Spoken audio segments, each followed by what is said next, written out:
சின்ன மருமகள்ல அடுத்து என்ன நடக்க போகுதுன்னு வாங்க பார்க்கலாம். இங்க தமிழை காணோம் அப்படின்னு சொல்லிட்டு மோகனாவும் ராஜாங்கவும் பயங்கரமா அதிர்ச்சி ஆயிட்டு போலீஸ்காரங்க கிட்ட சொல்லிக்கிட்டு இருக்காங்க. என்ன சார், உங்க மருமகளை இந்த நேரத்துல வந்துட்டு காணான்னு சொல்லிக்கிட்டு இருக்கீங்க? ஏற்கனவே உங்க மகனை காணான்னு சொல்லிட்டு தான் போலீஸ்காரங்க உள்ள தேடி போயிருக்காங்க. அவங்களே இன்னும் வரல. இதுக்குள்ள ஏன் சார் உங்க மருமக காட்டுக்குள்ள போனாங்க? கொஞ்சம் பொறுமையா இருக்கலாமே சார் அப்படின்னு சொல்லிட்டு போலீஸ்காரங்க சொல்லவும் மோகனா பார்த்தா, இல்ல சார், என்னுடைய பிள்ளைய காணா அப்படின்னு சொல்லிட்டு அந்த பொண்ணு ரொம்ப நேரம் அழுதுகிட்டே இருந்துச்சு சார். சேதுவை காணா அப்படின்றதுனால சேதுவை எப்படியாவது கண்டுபிடிக்கணும் அப்படின்றதுனால தான் சார் அந்த பொண்ணு காட்டுக்குள்ள போயிருக்கு. ஏற்கனவே இங்க இருக்கிற சாமியார் வேற சேது உயிருக்கு ஆபத்து அப்படின்ற மாதிரி எல்லாம் சொல்லியிருக்காரு சார். அந்த பயத்துல கூட அந்த பொண்ணு சேதுவை தேடி காட்டுக்குள்ள போயிருக்கலாம் சார்.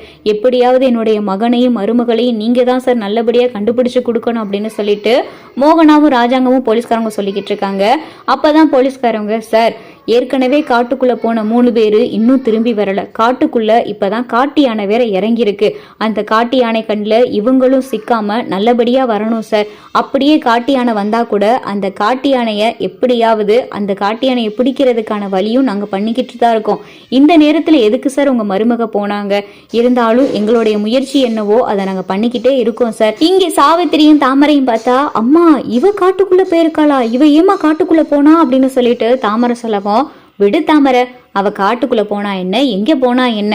காட்டுக்குள்ள போனவ அப்படியே காட்டுக்குள்ள போனதாவே இருக்கட்டும். நமக்கு சேது மட்டும் நல்லபடியா வந்தா போதும். சேது மட்டும் நல்லபடியா திரும்பி வந்துட்டான்னு வை, அவனுக்கு எப்படியாவது உன்னைய கட்டி வச்சிருவேன். காட்டுக்குள்ள போனவ அப்படியே பரலோகம் போனான்னு வை, நமக்கு நல்லதுதானே அப்படின்னு சொல்லிட்டு சாவித்திரி சொல்லவும், ஏம்மா, மாமா நல்லபடியா வந்துருவாராமா?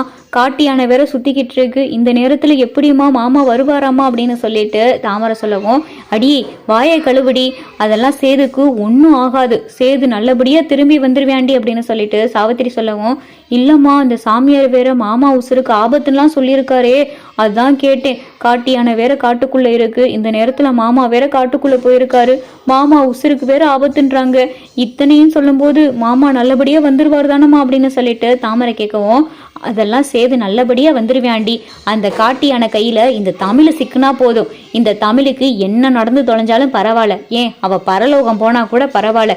நம்ம சேது மட்டும் நல்லபடியா வந்துடணும்டி.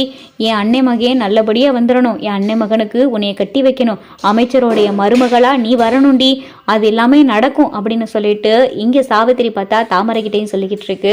சரிம்மா, மாமா நல்லபடியா வரணும்னு சொல்லிட்டு வா, கோயிலுக்கு போய் சாமி கும்பிட்டு வருவோம் அப்படின்னு சொல்லி தாமரை சொல்லவும், இப்ப சொன்னி இது நல்ல யோசனை, வா நம்ம போய் கோயிலுக்கு போய் சாமி கும்பிட்டு வருவோம் அப்படின்னு சொல்லிட்டு சாவித்திரியும் தாமரையும் பார்த்தா கோயிலுக்கு போய் சாமி கும்பிட்டுக்கிட்டு இருக்காங்க.